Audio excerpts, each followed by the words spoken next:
दोस्तों नमस्कार। फील्ड से एक बहुत ही बड़ी समस्या आ रही है और वो आ रही है कि बार बार मेस्टाइटिस हो जाना, यानी कि बार बार थनैला हो जाना। बार बार जो मेस्टाइटिस होती है ना, उसमें वाकई रिपीट मेस्टाइटिस में बहुत बड़ी परेशानी थी। हमने इस पर कई वीडियोस बनाए, लेकिन आज कुछ आप लोगों की डिमांड पे दो ऐसी दवाएं मैं लेकर के आया हूं जिनका कि भाई बहुत ही सुपर रिजल्ट है और इन दवाओं के बल पर बहुत सारे केसेस हमने सॉल्व किए हैं। रिपीट मेस्टाइटिस, रिपीट मेस्टाइटिस का मतलब ये हुआ कि इस ब्यात में मेस्टाइटिस हुई, अगली ब्यात में फिर से हो गई साहब, या इस ब्यात में मेस्टाइटिस हुई, वो पूरी तरीके से ठीक ही नहीं हुई, तो पूरे चांसेस है कि वो अगले ब्यात में भी होगी। जब भी गाय भैंस बच्चा देगी उस समय मेस्टाइटिस होगी, उस समय समस्याएं होगी। तो ये समस्याएं ना हो उसके लिए स्थायी इलाज क्या किया जाए। देखिए, जब भी थनैला होता है, मैंने बहुत सारे आपको इलाज बताए हैं, जिसमें कई हमने एंटीबायोटिक शामिल किए हैं, कई हमने विटामिन की दवाएं शामिल की है, कई ब्रॉड स्पेक्ट्रम एंटीबायोटिक भी लिए हैं। ये सब मैंने अलग अलग वीडियोस में जानकारी दी है मोहन भाई, वो वीडियो आप डिस्क्रिप्शन में डाल देना ताकि सभी इसके बारे में जान सकें कि थनैला का इलाज क्या है। देसी भी होता है, होम्योपैथी भी होता है, पूरे प्रकार के इलाज होते हैं, चाहे वो होम्योपैथिक हो या देसी इलाज हो, सभी की इंपॉर्टेंस बराबर होती है थनैला में। तो रिपीट थनैला को कैसे ठीक किया जाए, उसके लिए नंबर 1 जो दवा मैं आपको बताने जा रहा हूं वो दवा है फ्रेंड मस्टी वॉक। मस्टी वॉक, जी हाँ, आपने नाम सुना होगा। ये इंट्रा मेमरी ऑइंटमेंट है, यानी बच्चे ये थन में डालने की ऑइंटमेंट है, थन में डालनी होती है। और ये वो लाना इंट्रा मेमरी ऑइंटमेंट पड़ी थे ना, मस्टी वॉक लेके आओ, तो मैं आपको दिखा भी देता हूं हालांकि। तो ये चीज जो है वो बहुत ज्यादा इंपॉर्टेंट है। वो किस समय इस्तेमाल करवानी है ये भी बहुत ज्यादा जरूरी है।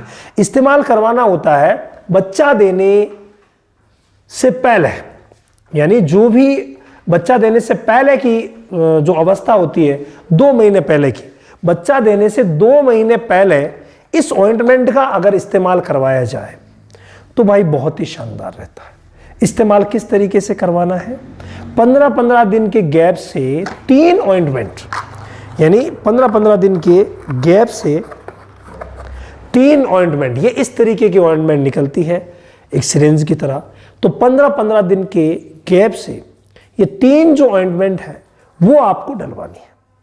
और कब डलवाएंगे, एक जब 15 दिन बाकी रहते हैं, 20 दिन बाकी रहते हैं, मतलब अंतिम महीने के स्टार्टिंग में ही आप करवा दो। ऐसा करो, जैसे भैंस है तो 10वां महीना स्टार्ट हो रहा है उसी समय, और अगर गाय है तो 9वां महीना जो अंतिम महीना होता है स्टार्ट हो रहा है उस समय। एक उससे 15 दिन पहले, एक उससे 15 दिन पहले, समझ गए आप।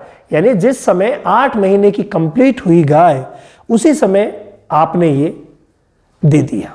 8 महीने की कंप्लीट हुई, एक 7.5 पर, एक 7 पर, तो 7 महीने से शुरुआत कर दी आपने।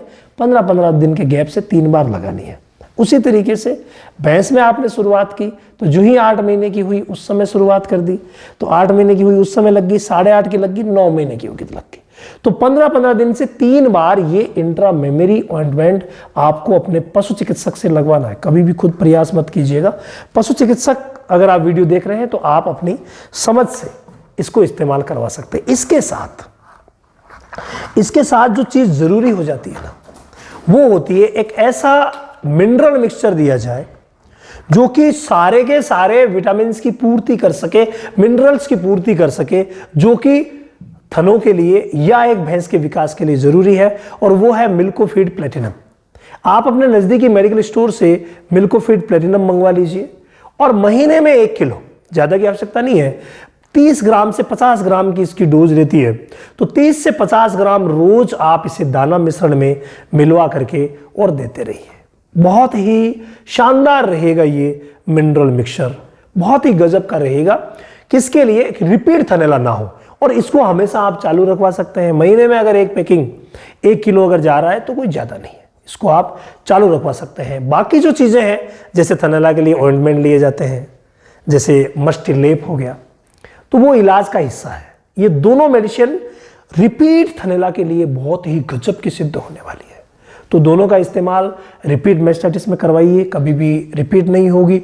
जब भी थनैला हो उस समय मेरा निवेदन सबसे ये रहेगा, देसी इलाज, होम्योपैथी इलाज, एलोपैथी इलाज, ये जरूरी है तीनों, होम्योपैथिक और देसी जो हमारा होममेड है, जिसको हम आयुर्वेदिक भी बोलते हैं, ये इलाज बहुत ज़्यादा इंपॉर्टेंट है। इसमें सभी स्टेप जो है वो करने जरूरी है। पाउच जो आते हैं 50-50 ग्राम के, वो भी आपको थनैला का इलाज के वक्त देने जरूरी होते हैं। जो 50 ग्राम के पाउच आते हैं, मेमिडियम के नाम से, M&M के नाम से, मस्टी किट, मस्टा हेल्प, कई नाम से ये आते हैं, तो उनको भी इस्तेमाल उस समय करवाना ज़रूरी है। लॉन्ग एक्टिंग इंजेक्शंस का इस्तेमाल करवाया जाता है, जैसे कि एमसेप्ट हो गया, पशु चिकित्सकों की पहली पसंद है। इसके अलावा भी बहुत सारे और आ गए हैं। ये सारी चीज़ें हम हमारे ऑनलाइन सेशन में करते हैं, तो आप वो भी किस तारीख से शुरू हो रहा है तो ज्वाइन करके और कंप्लीट बातें सीख सकते हैं। तो रिपीट थनैला के लिए इन दोनों दवाओं को याद रखिएगा। ये अगर आपने इस्तेमाल करवा दी तो भाई कोई शिकायत नहीं रहने वाली है।